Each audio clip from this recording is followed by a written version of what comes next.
मित्रांनो, स्वागत आहे तुमचं आपल्या यूट्यूब चॅनल स्टडी फ्लो अपडेट्सवर. जर तुमचं स्वप्न RTO म्हणजेच मोटार वाहन विभागात अधिकारी होण्याचं असेल तर आजचा व्हिडिओ तुमच्यासाठी अत्यंत महत्त्वाचा आहे. तसेच महाराष्ट्र लोकसेवा आयोगाकडून एक नवीन आणि मोठी जाहिरात प्रसिद्ध झालेली आहे. त्यासोबतच आपण MV म्हणजेच असिस्टंट मोटर व्हेकल इन्स्पेक्टर पूर्व परीक्षेचा अभ्यासक्रमाचेही सविस्तर विश्लेषण करणार आहोत. या दोन्ही गोष्टी आपण या व्हिडिओमध्ये पाहूया. त्याच्यामुळे व्हिडिओ शेवटपर्यंत नक्की बघा आणि चॅनलवर नवीन असाल तर सबस्क्राईब नक्कीच करा. तसेच आर्टिकल्स रीड करण्यासाठी डिस्क्रिप्शनच्या लिंकचा वापर करा आणि डॉक्युमेंट्स आणि PDF मिळवण्यासाठी व्हॉट्सॲप आणि टेलिग्राम ग्रुप जॉईन करायला विसरू नका. लिंक डिस्क्रिप्शनमध्ये दिलेली आहे. सर्वप्रथम आपण याच्यामध्ये त्या दोन न्यूज आपण कव्हर करूया किंवा दोन टॉपिक्स आहेत. सर्वप्रथम वळूया आधी जाहिरातीकडे. महाराष्ट्र शासनाच्या मोटार वाहन विभागात मोटार वाहन अभियोक्ता गट अ या क्लास 1 पदासाठी MPSCने अर्ज मागवलेले आहेत. या भरतीमध्ये एकूण 6 पदे भरली जाणार आहेत. महत्त्वाच्या तारखा जर पाहिल्या तर ऑनलाईन अर्ज करण्याची प्रक्रिया 20 मार्च 2026 रोजी सुरू होईल आणि शेवटची तारीख असेल 9 एप्रिल 2026. यासाठी उमेदवाराकडे कायद्याची पदवी असणे अनिवार्य आहे. म्हणजे तुम्ही जर डिग्री लॉमध्ये कंप्लीट केलेली असेल तसेच सनद मिळाल्यानंतर वकील म्हणून किमान 7 वर्षाचा प्रॅक्टिकल अनुभव तुमच्याकडे असेल तर तुम्ही याच्यासाठी जे आहे अप्लाय करू शकता.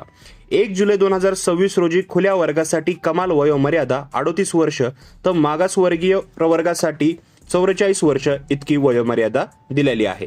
वेतन श्रेणी जर पाहिले तर या पदासाठी S16 नुसार 44,900 ते 1,42,400 इतकी आकर्षक वेतन श्रेणी दिली जाणार आहे. तर हे होते महत्त्वाचे पॉईंट्स. मित्रांनो, तुम्ही याच्यासाठी जे आहे 9 तारखेपर्यंत अप्लाय करू शकता जर तुम्ही लॉमध्ये डिग्री कंप्लीट केलेली आहे तसेच तुमच्याकडे 7 वर्षाचा प्रॅक्टिकल अनुभव आहे तर यासाठी नक्की तुम्ही अप्लाय करा. दुसरं सर्वात महत्त्वाचं आहे AMVI MV जे आहे त्याचा पूर्व परीक्षा अभ्यासक्रम त्याच्याबद्दल पाहूया. तर बघा, इंजिनिअरिंगच्या विद्यार्थ्यांच्या सर्वात आवडत्या परीक्षेवर ती म्हणजे MV assistant motor vehicle inspector पूर्व परीक्षेचा पॅटर्न कसा असतो ते समजून घ्यायचं आहे आपल्याला. परीक्षेचे स्वरूप पाहूया. पूर्व परीक्षेत सामान्य क्षमता चाचणी नावाचा एक पेपर असतो. यामध्ये 100 प्रश्न असतात आणि एकूण 100 गुण असतात. परीक्षेचा 1 तास वेळ आहे. नेगेटिव्ह मार्किंग आहे याच्यामध्ये, तर लक्षात ठेवा परीक्षेत 25% किंवा 1/4 इतकी नेगेटिव्ह मार्किंग सिस्टीम आहे. म्हणजेच 4 प्रश्न चुकले तर 1 बरोबर प्रश्नाचा मार्क सुद्धा तुमचा कमी होईल. याच्यामध्ये अभ्यासक्रम जर पाहिला तर इतिहासामध्ये आधुनिक भारताचा आणि विशेषतः महाराष्ट्राचा इतिहासाबद्दल प्रश्न विचारले जातात. भूगोलामध्ये महाराष्ट्राच्या विशेष अभ्यासासह पृथ्वी, हवामान, नद्या आणि उद्योगधंद्याबद्दल प्रश्न येतात. अर्थव्यवस्थेमध्ये पाहिलं तर भारतीय अर्थव्यवस्था आणि शासकीय अर्थव्यवस्थेबद्दल प्रश्न विचारले जातील.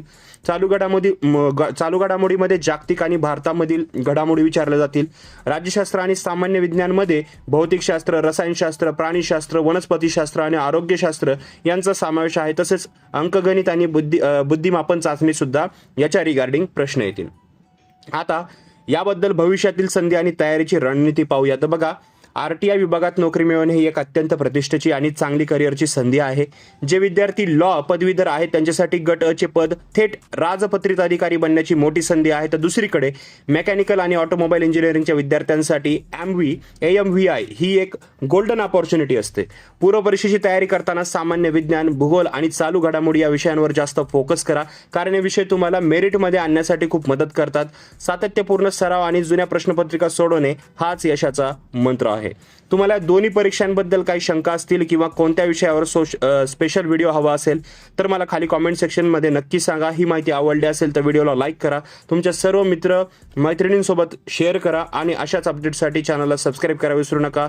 तुमच्या अभ्यासासाठी तुम्हाला खूप खूप शुभेच्छा. तुमचे प्रश्न कॉमेंट सेक्शनमध्ये विचारायला विसरू नका. तर मित्रांनो, हा व्हिडिओ पाहिल्याबद्दल धन्यवाद.